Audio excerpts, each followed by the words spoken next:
forecasting in PLM. So first we'll see what is introduction. Now in the introduction part, first we'll see what is the definition of technological forecasting. Technological forecasting is a prediction of the future characteristics of useful machines, product, processes, procedures or techniques.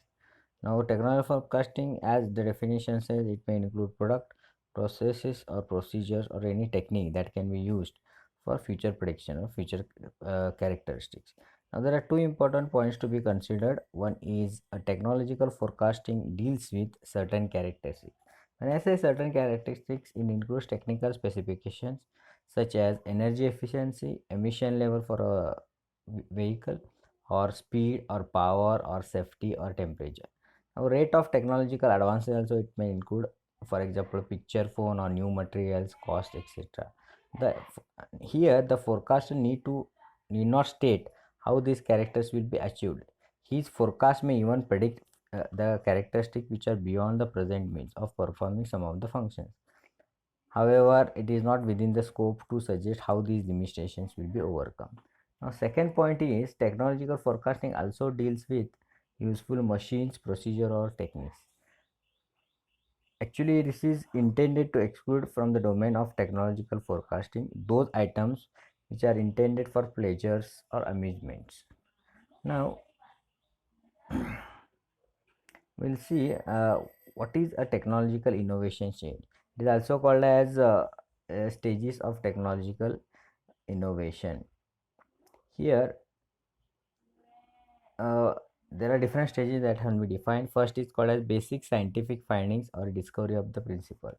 So the first stage is called as basic scientific findings or discovery. Now this stage establishes the minimum knowledge based on the basis of sound scientific principle from which solutions to a specific problem could be defined. So a solution is based on a scientific principles. Now second stage is called as a laboratory or bench level feasibility. Now wherever we need to take any project, we have to check for the feasibility. It may be a technical feasibility or it may be a financial feasibility. So at this stage, depending on the identified problem, a laboratory workable model can be fabricated without violating any natural or physical laws. Now this would generally be able to work in the desired way only in the laboratory environment under controlled conditions and supervision of trained scientists, technological tech. So this is under control conditions we need to carry out the feasibility study. Now third is called as operating prototype or pilot plant. Now on reaching this stage, in the third stage, it would be possible to obtain a design or engineering parameters to construct a device or a system which would be capable of working in an operational environment using the available inputs. Now, fourth stage is called as commercial introduction or operational use. Now, this stage represents not only the technical and design adequacy but also economic feasibility. So, economic feasibility is very important apart from the technical feasibility. So, generally, the first production model is to be benchmarked on completion of this stage. So, a model will be prepared and it will be subject to different types of conditions for testing. Next stage is called as widespread adoption. At this stage, having demonstrated the technical or economic or environmental superiority, the technological is now poised super and replace the prior devices procedure on a wide scale. So a wide scale adoption will be possible once the technology has advanced to the next stage. Now next stage is called as diffusion to other areas.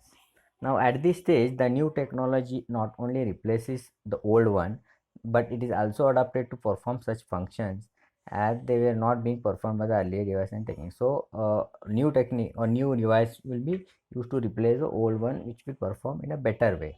Now last stage is called as social and economic impact. Now at this stage the innovation that will affect the behavior of the society and its use may reach a point where its impact will be felt on the economy. So these are the different stages of technological innovation change. Now when we are studying the forecasting, we need to study why there is a necessity for forecasting. The necessity because nowadays we are studying forecasting, but what is its practical use? Now these are some of the forecasting purposes, or forecasting is used for some of the purposes listed below. First is called as scanning the technological environment. Second is called as anticipating emerging technology of change, identifying suitable technologies, or planning for technological for future needs. we can identify here 2 or 4 elements for example forecast which can be specified or estimated. First one is called as time period, second is called as the nature of technology, third is called as characteristics to be exhibited by the technology, and the fourth is probability associated with characteristics. Now the time period is very important, may be generally stated as precisely. Okay, the technology being forecast may be narrowly defined, or it may encompass a very broad range also.